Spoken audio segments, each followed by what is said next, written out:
Hello everyone, and welcome to another What If. Today I'll be discussing what would happen if Lucario from Mystery of Mew somehow survived. Now, like last time, this is not me saying that I could do a better job than the writers, nor is this saying that this product is better than Lucario dying. This is all meant in good fun, and if you have any issues with this What If, don't be afraid to let me know in the comments. So with all that said, let's begin.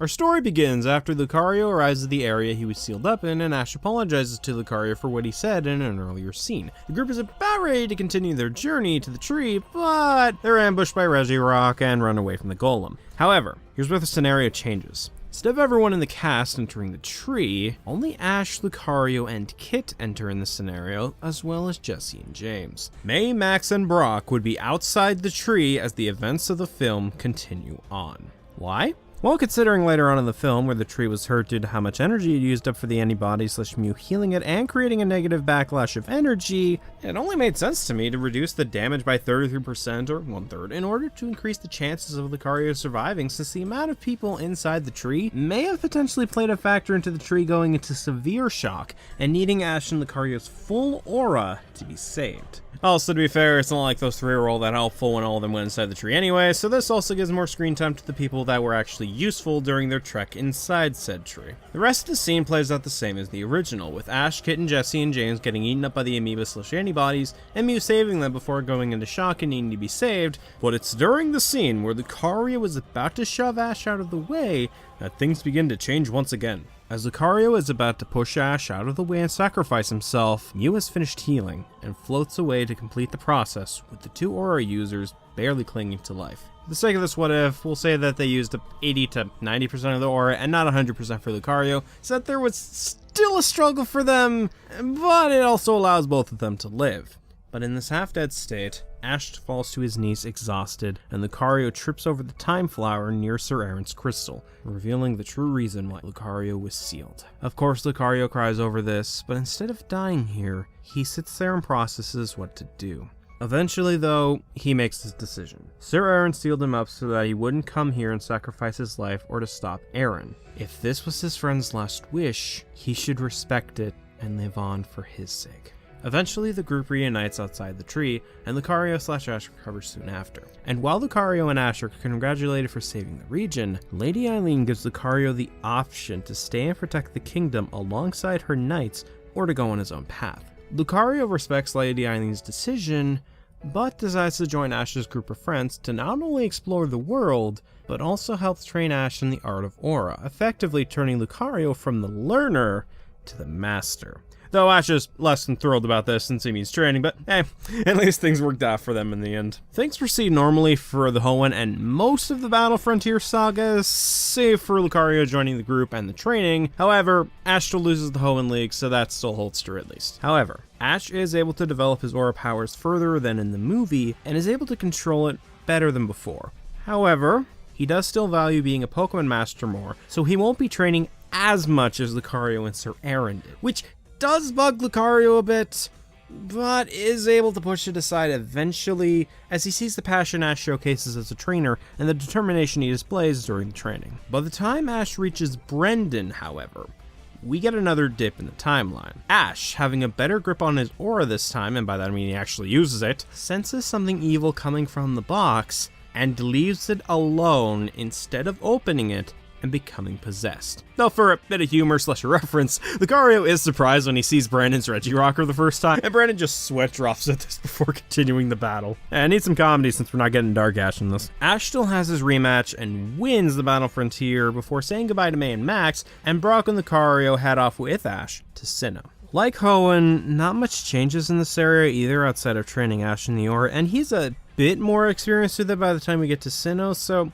there is a plus. He would have been a lot stronger if he was more dedicated to the aura, but again, Pokemon training is going to take a bit of a backseat, but he is a bit more experienced, so it helps. But by the time we reach the Ranger two-parter, we do get some humorous/cute interactions with Riolu and Lucario before Ash and Lucario work together with the others to save Riolu from Hunter J, and actually do pretty well as a team in the Art of Aura. As for why there's no interaction between Maylene's Lucario and this Lucario, well, since Lucario isn't in Ash's team of Pokemon, he has no reason to interact with this Lucario, especially after it doesn't detect much aura in it.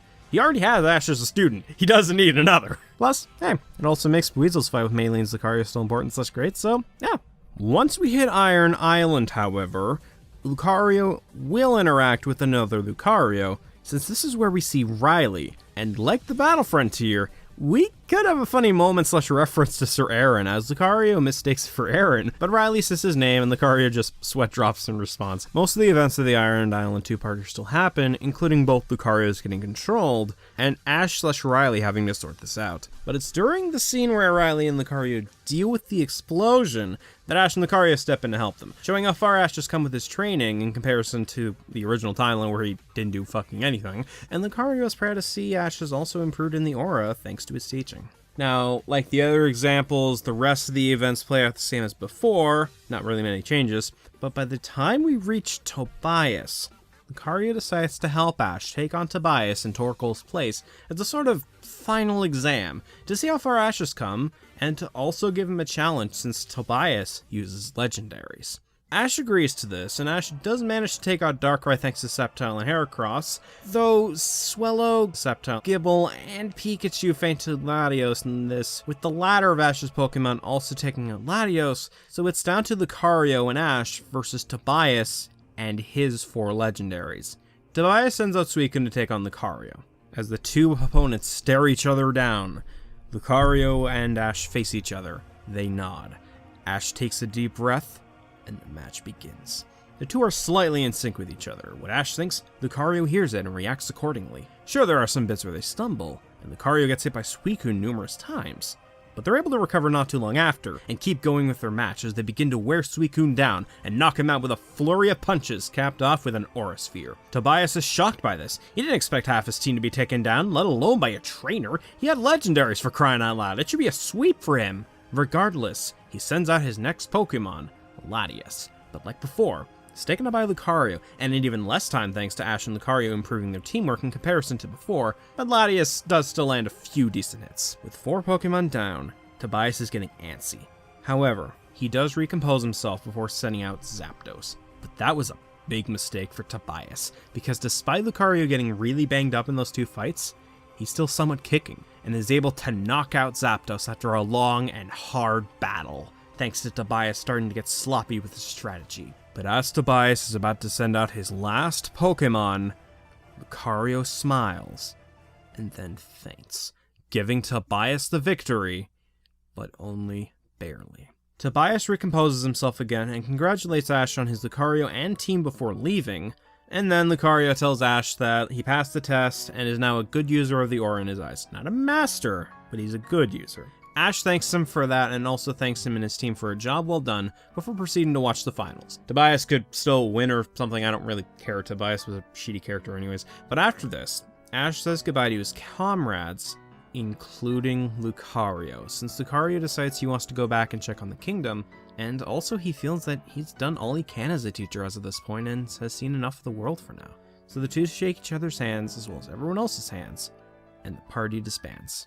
The rest of the series would play out mostly the same as the original, with the exception of Ash using his aura abilities a bit more frequently since he knows a lot more about it, which would help him greatly during the Ash Greninja arc in Kalos, since he previously synchronized with Lucario before this point, and so it would be a lot easier for the two to be in sync with each other, and utilize Greninja's form a lot sooner than the original anime. Sadly, that means Ash would still lose in Unova, but this time it would be to Virgil and not Cameron, since his Eevee-based team outmatch a lot of Ash's Pokemon in terms of power and skill. That being said, Ash would win the Kalos League, due to him having more experience and time with Ash Greninja's mastered form, as well as experience with the aura helping him throughout the battle against Elaine and Sawyer. And then Alola, he also wins that, so yeah, he wins.